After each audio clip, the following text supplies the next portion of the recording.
headlock position, and I have control of his head and his arm.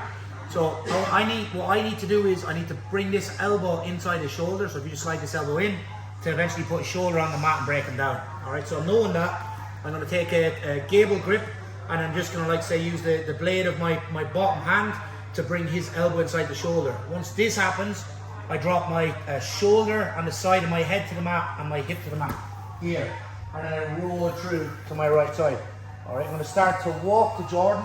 One of the biggest problems that you have when you go into the anaconda is he's going to try flare his left elbow here, and then we lose the kind of connection around the neck. So just to get into the controlling position, head goes on his shoulder, hand goes to the tricep, and then hand goes to the elbow, and then we pin with the knee, and then we can go into our anaconda. So you'd like say our front headlock.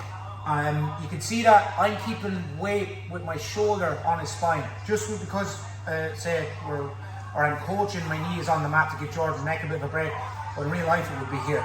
All right, so if Jordan tries to move, this is going to be hard. All right, so I bring the elbow inside the shoulder, I drop the side of my head, shoulder and hip on the mat, and I roll through to my right side. So as soon as this happens, before I lock or unlock my hands, side of my jaw goes to the shoulder, right hand goes to the tricep, left hand goes to the elbow, and I pin with my left knee, and then we can go into our finishes from here. All right, so we'll do it one more time. Again, so front headlock, gable grip, bring the blade down towards the tricep, elbow inside the shoulder, and drop the head, shoulder, and hip onto the mat. Once this happens, we roll to the opposite side. Side of my head goes to the shoulder, right hand on the tricep, left hand on the elbow. We pin, and then we go into our anaconda. Again, we go gable grip, bottom hand, the palm is facing up. I bring the elbow inside the shoulder. Once this happens, head, shoulder, hip go on the floor, and we roll to the far side. So I want to put weight on the shoulder so he can't like flare his elbow. So it's weight with my head, it's my right hand, left hand, and then my knee here. Now, when I take up my left hand, before I just lock up the choke, if I have long arms, it's great, I can just lock it up, right? But what we want to do to be able to grab our tricep is, imagine you're putting on a tight glove with your choking hand. So I'm going to wiggle this through.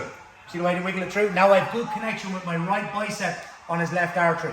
Now I can lock it up, and then the goal here is to try bring the non-choking hand towards my chin. All right, and then I lock it in here under my chin. The main reason for this is if Jordan tries to fight the hands are all tidied up. You know, they're in the right place. Whereas if I'm kind of loose, he can start to unlock it. All right, so jaw, hand on the tricep, hand on the elbow, pin with your knee. So once we get the pin with the knee, I'm going to slide my head off the shoulder, and it's like I'm doing an uppercut motion. And then we wiggle our hand, so we're like putting our hand into, like, imagine we're putting our hand into a tight glove here. And now we get good connection with the right bicep on his artery. And then we lock up our rear naked choke grip. So I'm going to try grab the tricep, and I slide my hand up towards my chin, and I lock it in. We roll through onto our right side. I'm going to put, if I can, I put my chin on like his around his shoulder, higher part of the tricep. Right hand goes tricep, left hand goes to the elbow, and then I pin with my left knee. Imagine we're putting on a tight glove, we wiggle through, so you can see I take my head away so I can wiggle my hand through, and then we lock up our rear naked choke grip. If I find at any stage that I'm just a little bit shallow, as in I can't get this hand to the tricep, what we'll do is I'll think about like pumping my two elbows together, and this makes my right hand come through deeper. All right, so now the finish is basically going to be put my right foot to the floor, I put my knee on the mat, I come up my right foot, right knee, right shoulder, and the right hand side of my head here, and I throw my left foot over his hip. Now Jordan, this should be hard for Jordan to finish. So my left hand is gonna, I'm gonna make a V with the non-choking hand, so I bring this back to my chin. I think about squeezing my elbows together, and on the choking hand, which is the right hand, I bring my right elbow up towards my right shoulder to get the finish. If I find like I'm a little bit shallow here, I can always unlock and try put on the glove, or what I can do is pump my elbows together, and this allows me to get the grip on the tricep. Walk your right foot back, start to press off the ball of your right foot. We build on our right knee, right side of our shoulder, and the right hand side of our head here.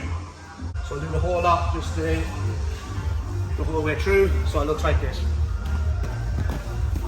So over here. On top. Finish. Worst case scenario, we get them out.